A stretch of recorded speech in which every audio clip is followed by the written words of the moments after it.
Diz a lenda que todo grande time começa com um grande goleiro. Nas 16 Copas que participou, o Brasil sempre esteve bem representado debaixo das traves.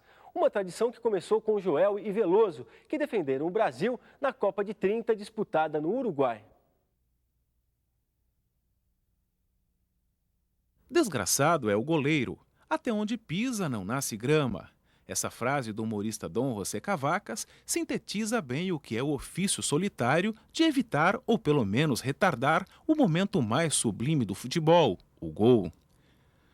Os homens do ataque são 3, os do meio de campo também 3, os da defesa 4. Isso já deixa o goleiro em má situação. Sua posição é única e, por isso, muito mais fácil culpá-lo. Na história do futebol brasileiro em Copas do Mundo, muitos foram os goleiros condenados.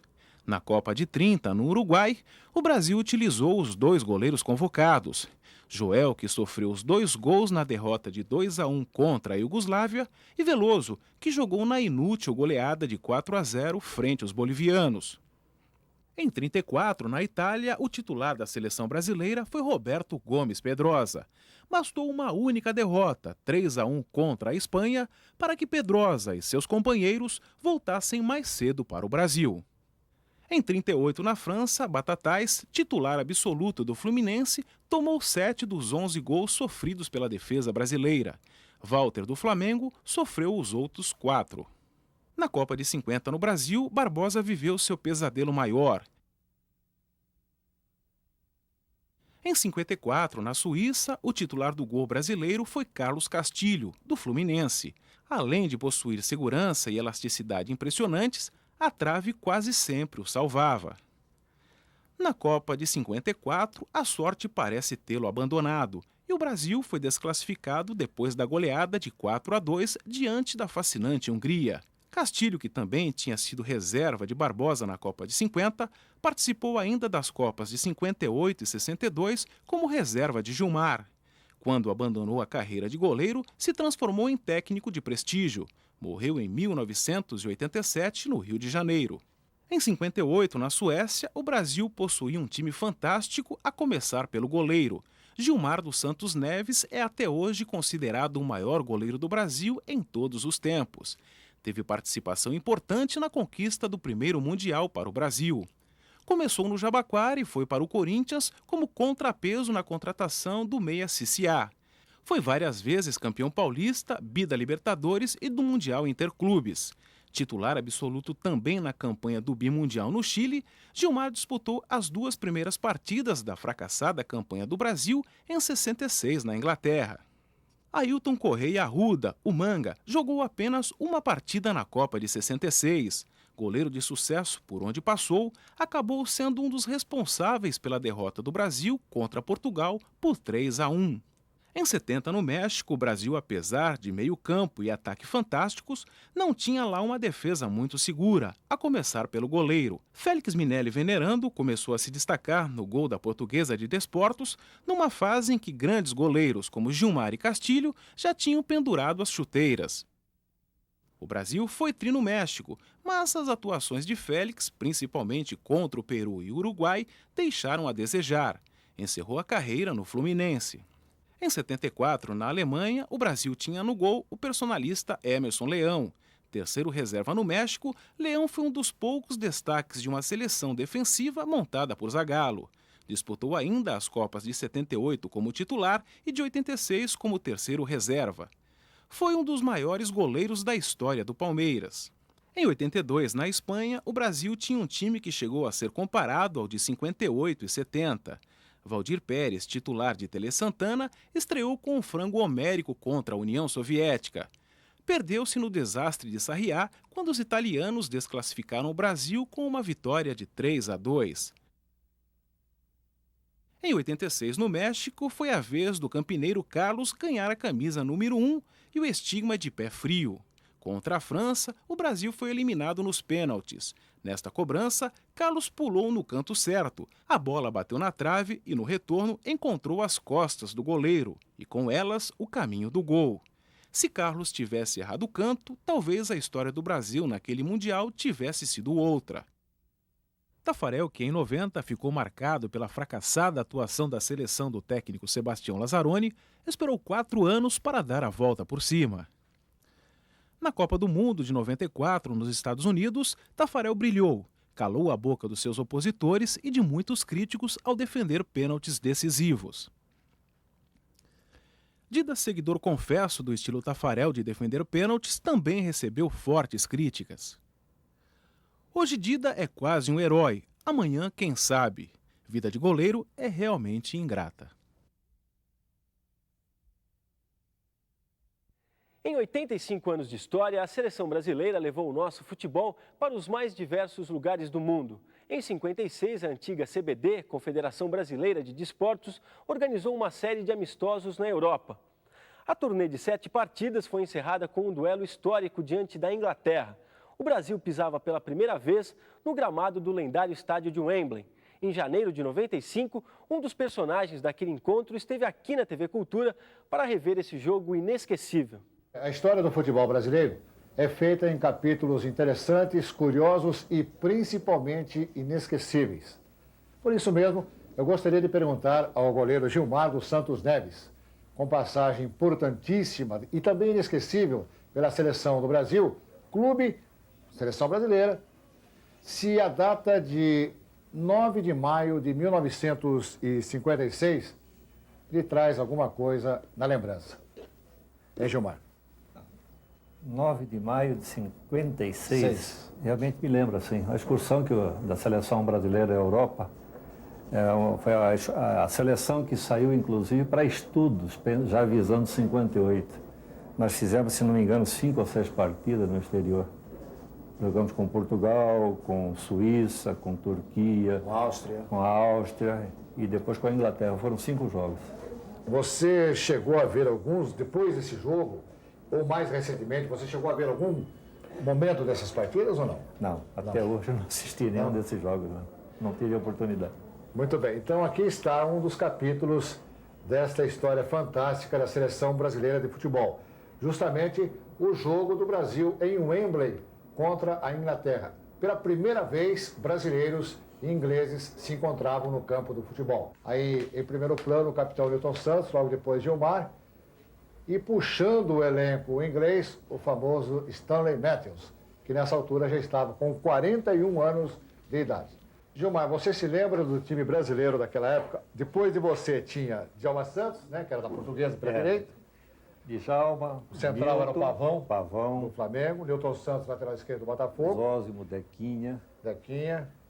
No ataque, o Paulinho. Álvaro, Gino, Didi, Canhoteiro. Exatamente. Paulinho do Flamengo, o Álvaro do Santos, Álvaro Valente, o Gino do São Paulo, o Didi do Botafogo e o Canhoteiro do São Paulo Futebol Clube. E o francês Monsieur Guiguet foi o árbitro designado para este jogo.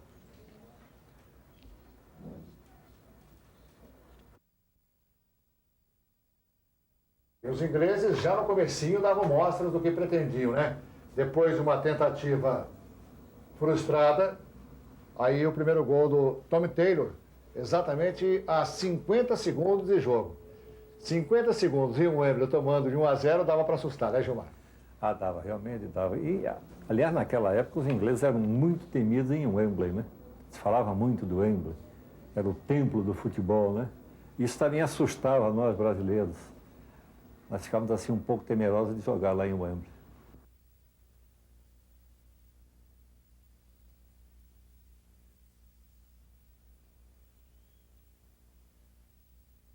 Veja como esse ataque da Inglaterra é bem envolvente. E o segundo gol, logo a 4 minutos, marcado por Granger.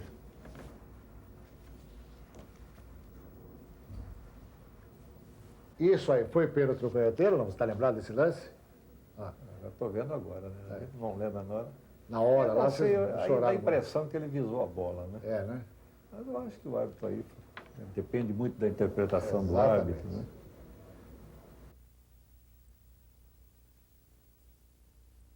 E aí o primeiro gol do Brasil, marcado pelo Paulinho, aliás, foi praticamente um gol contra. A bola bateu no Cleiton. Ela parece que bate no back, né? e desvia e vai para o gol. E o goleiro não pode fazer nada. A bola entrou entre o goleiro e o poste esquerdo. Era o primeiro gol do Brasil. Quer dizer, já melhorava um pouquinho a situação, né? 2-1 já dava um pouco mais de esperança, né, Gilmar? Dava assim um ânimo maior, né? Aí você fez uma... Aí, deu um sobrepasso, depois você saiu com a bola para fora da área, né? Voltou, se arrependeu, voltou, perdeu o pique. Mas só que ela não bateu fora da área. Só que ela bateu dentro e eu não deixei ela bater. O juiz não percebeu também? Mas naquela época também não tinha sobrepasso, né? Você podia sair batendo a bola até onde quisesse. Até onde quisesse. Bem depois. E aí o gol do Didi, o gol de empate. Quer dizer que o Brasil tinha uma perspectiva melhor de chegar ao gol de empate. Um chute longo do Didi. Quase uma folha seca, né? Marcando o gol de empate 2-2.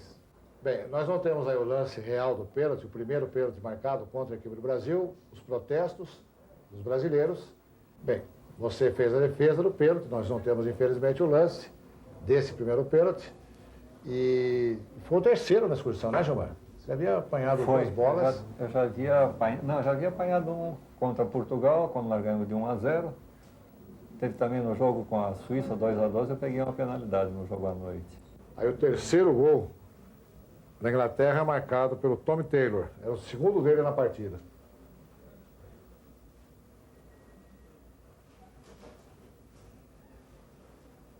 Parece que o meio da defesa ali deixou um buraquinho, né, Gilmar? O Pavão, Zózimo. Mas não dá para segurar os homens, não. E mais um pênalti, o segundo. Ninguém vai lá, põe solenemente a bola na marca do pênalti. E aí o Granger para a cobrança. Gilmar foi uma boa defesa, a segunda defesa de pênalti na partida e a quarta na temporada, né, Gilmar? Adivinhou bem, hein, Gilmar? Adivinhei. Foi bem na bola.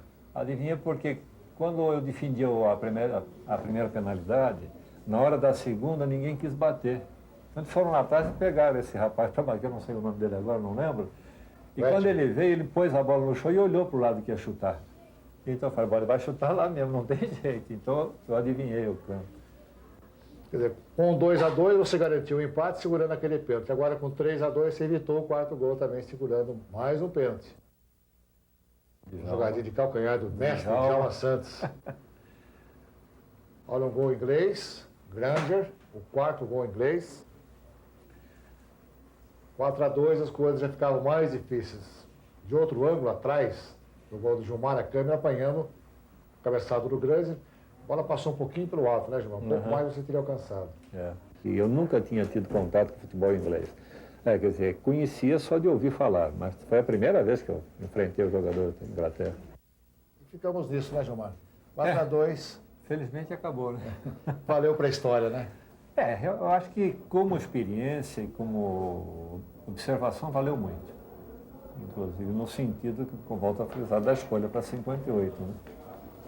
Mas para nós, alguns jogadores também, que era a primeira vez que jogavam na Europa, eu acho que foi válido. Disciplinador, estrategista, retranqueiro, teórico, burro, inovador, revolucionário, ultrapassado. A literatura do futebol é pródiga em qualificar e adjetivar a figura do treinador, principalmente quando ele exerce a função na seleção brasileira. Alvo de elogios nas vitórias e de críticas ferozes nos tropeços, ele está sempre oferecendo a outra face, seja para o beijo da conquista ou para o tapa da derrota.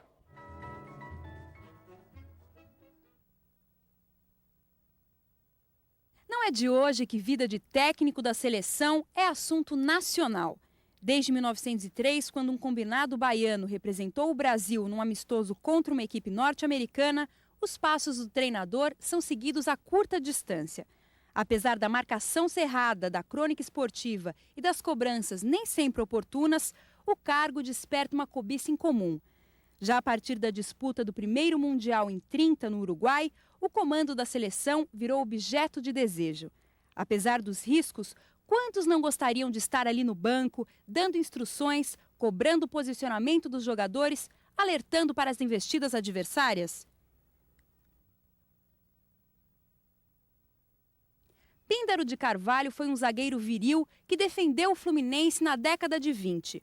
Os vários anos vividos no gramado serviram para credenciá-lo primeiro treinador de uma seleção brasileira. Luiz Vinhais não era exatamente o nome mais indicado para comandar o time brasileiro que foi à Copa em 34. Patriótico, fazia discursos inflamados nas preleções. Manipulado pelo interesse dos cartolas da época, Vinhais acabou engolido pela bagunça que marcou a passagem brasileira nos gramados italianos. 1938. O Brasil começava a pensar e viver profissionalmente o futebol. Sorte de Adhemar Pimenta, que teve a responsabilidade de dirigir a seleção brasileira na Copa da França. Ao contrário de Píndaro e Vinhais, Adhemar reinou com plenos poderes. Teve à sua disposição uma verdadeira constelação de craques e montou uma comissão técnica excepcional para os padrões da época. Apesar da estrutura, o Brasil terminou a Copa em terceiro lugar.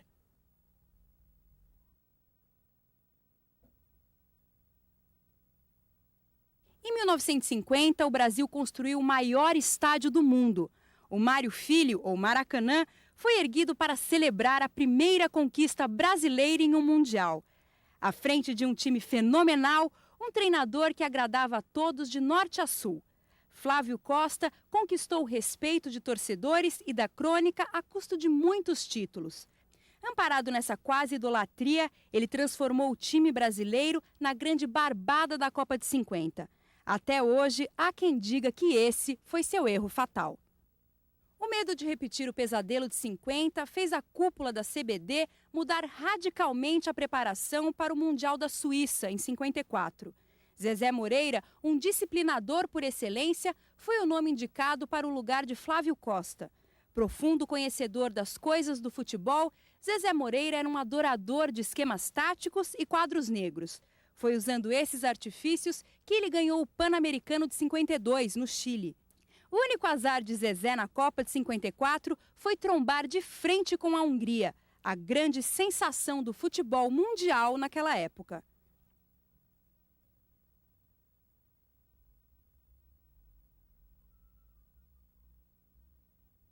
Em 1958, João Avelange assumiu o comando da CBD.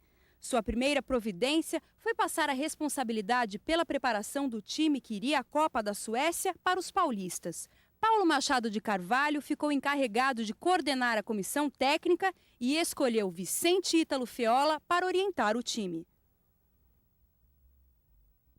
Olha, fizeram uma injustiça muito grande com o Feola. Feola foi campeão do mundo, acima de tudo, porque foi um treinador notável. Um inimigo de fora das quatro linhas acabou tirando Feola do comando da seleção, que foi ao Chile em 62. Sábio, Paulo Machado de Carvalho chamou para seu lugar Aimoré Moreira, que tinha um estilo paternalista bem parecido com seu antecessor. Aimoré Moreira seria Vanderlei Luxemburgo hoje, extremamente vivo, extremamente esperto, um profundo conhecedor de futebol. Entre Ayrton, Zezé Moreira e Aimoré, os três irmãos, Aimoré é o que mais conhecia futebol, disparado, um dos maiores entendedores do futebol do Brasil, mereceu o título de 62, tanto que ganhou sem o Pelé jogar. Em 66, Feola voltou ao comando do time brasileiro que tentaria o tri na Inglaterra. Traído pelo sentimento de gratidão, convocou 44 jogadores, entre eles quase todos os veteranos das Copas de 58 e 62. Afundou com o Brasil em meio à desorganização que dominou nossa desastrosa passagem pelos estádios britânicos. E em 69, o jornalista João Saldanha foi convidado para comandar a seleção que ia ao México tentar o tri. O curioso é que João Saldanha, além de crítico ferrenho da CBD, era comunista de carteirinha e isso, em pleno auge da ditadura, não era uma boa credencial. Tão logo assumiu, João convocou seus 22 jogadores, a quem a imprensa deu o nome de Feras do Saldanha, e foi com elas que o Brasil passou fácil pelas eliminatórias.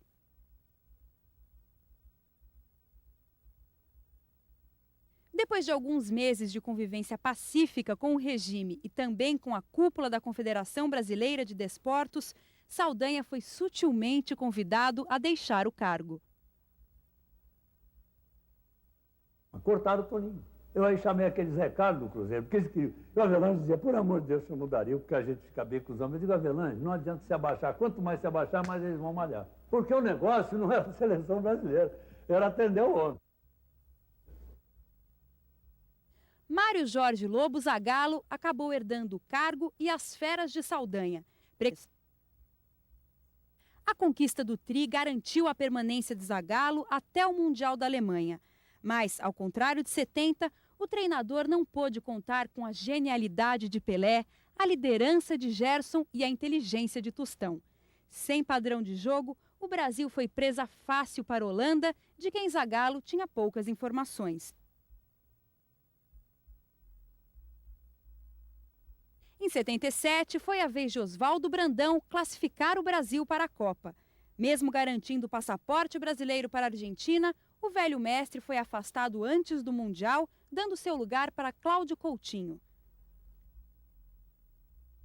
Se a seleção jogasse de acordo com o que o Cláudio Coutinho falava e nos passava, ela seria indiscutivelmente a maior seleção do mundo.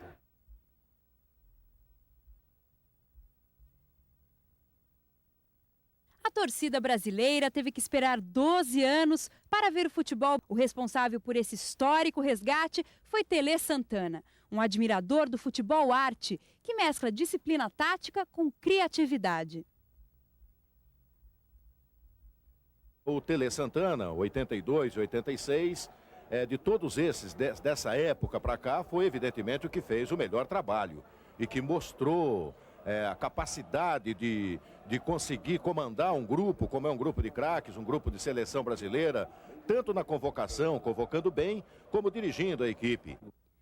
Com o fim da era Tele, o futebol brasileiro caiu novamente no ostracismo. Depois de testar treinadores dos mais diversos estilos, a CBF acabou optando por Sebastião Lazzaroni. Lazzaroni foi uma verdadeira unanimidade nacional. Desagradou a torcida, a imprensa esportiva e o grupo de jogadores que, com ele, fracassou na Itália.